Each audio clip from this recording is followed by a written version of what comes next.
साहब, हमारे साथ प्रोफेसर सतीश शर्मा साहब अर्थशास्त्री हैं, हमारे साथ करिश्मा हाडा जी टूरिज्म और होटल साहिल त्रिवेदी जी हैं, मोटिवेशनल स्पीकर हैं और सोशल एक्टिविस्ट हैं, हमारे साथ इंटरनेशनल प्लेयर। जी साहिल जी, आपके पास में आना चाहूँगा। खासकर महिलाओं को लेकर के, महिलाओं को मुद्दा काफ़ी बनाया जाता है, लेकिन बजट में कुछ राहत के छींटे दिखाई दे रहे हैं। हाँ, बजट में बहुत सारी चीज़ें अगर वो इम्प्लीमेंट होती है महिलाओं के ऊपर, जैसे कि हमारे बालिका सैनिक स्कूल की बात कही गई है, तो मेरी भी बचपन से आर्मी मिलिट्री में जाने की इच्छा थी। और मेरी छोटी बहनें हैं, अगर उनके लिए बालिका सैनिक स्कूल खुलता है तो क्योंकि वो भी इक्वली महिलाओं को माना गया है, तो बालिका सैनिक स्कूल उनके लिए बहुत बेनिफिशियल होंगी। दूसरा, जो हॉस्टल्स और पीजी की सुविधा, क्योंकि जब भी कोई माता पिता गाँव से अपनी बच्ची को बाहर पढ़ने या रोजगार के लिए भेजते हैं तो वो बहुत चिंतित रहते हैं कि हमारी बच्ची वहाँ रहेगी, इतना खर्चा होगा। तो वो भी एक बहुत अच्छी पहल है अगर सरकार इम्प्लीमेंट करती है तो।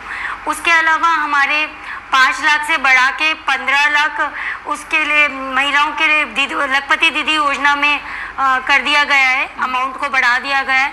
उसके अलावा 2 लाख अमाउंट नहीं बढ़ाया, इसमें 5 लाख जो दीदी लखपति दीदी बनाई जानी थी, इनका दावा है कि 3 लाख तो हम इस साल मतलब अब तक बन चुकी हैं। हाँ। इनको 5 लाख से 15 लाख तक।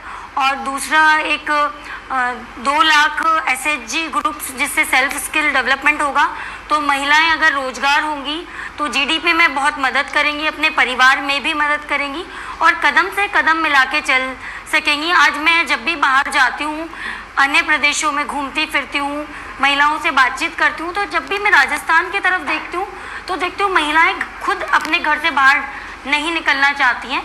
तो अगर SHG ग्रुप होगा, स्किल डेवलपमेंट होगा, तो महिलाएं अपना रोजगार अपने घर से अपने बच्चों को संभालते हुए कर सकेंगी, अपने स्किल्स पे काम करते हुए।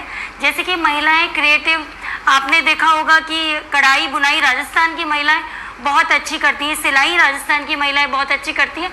अगर उन्हें एक थोड़ा सा सिखाया जाए तो वो और अच्छा प्रेजेंट कर सकती हैं। तो जिस तरह से बजट हमारी उप मुख्यमंत्री जी ने बताया है, उस तरह से अगर इम्प्लीमेंट होता है तो अगर हम 5 साल में राजस्थान को बड़े शहरों पुणे मुंबई की तरह देख पाएंगे शायद, क्योंकि टूरिज्म में भी इम्प्लीमेंट हुआ है, बच्चों के लिए भी हुआ है, बालिकाओं के लिए भी इतनी सारी बालिका सैनिक स्कूल में हमारे आगे आने वाली पीढ़ियां पढ़ पाएंगी। दूसरा, PG वगैरह में रह के जो माता पिता शहर के डर से बच्चों को भेजते नहीं हैं कि कहाँ रहेंगी, तो अपने बच्चों को बाहर भेज पाएंगे पढ़ने के लिए या फिर रोजगार करने के लिए। क्योंकि कई बार मैंने बहुत सारी बच्चियां ऐसी देखी हैं जिन्हें नौकरी तक गांव के पेरेंट्स छुड़वा देते हैं कि नहीं नौकरी करके क्या करना है, शादी करो, इतनी दूर 200 किलोमीटर शहर में रहोगे, वहाँ कैसी सुविधाएं होंगी, किसके भरोसे छोड़े, कौन से हॉस्टल PG में छोड़े। तो अगर गवर्नमेंट इम्प्लीमेंट करती है और गवर्नमेंट इनिशिएटिव लेती है तो हम महिलाओं के लिए बहुत अच्छी सुविधाएं हैं और माता पिता का और हमारे परिवार के सदस्यों का भी बहुत हेल्प भी मिलेगी और बहुत आगे भी हमारा राजस्थान, एक स्वर्णिम राजस्थान का चेहरा मैं इस बजट के साथ देख पा रही हूँ। बिल्कुल, देखिए बजट डेवलपमेंट के लिए आता है, हर सरकार ये बात कहती भी है कि बजट बहुत अच्छा बजट, ऐतिहासिक बजट, इससे बेहतर बजट नहीं। चलिए, मैं साहिल, जिस समय कम है, आप दोनों को 30-30 सेकंड दे पाऊंगा।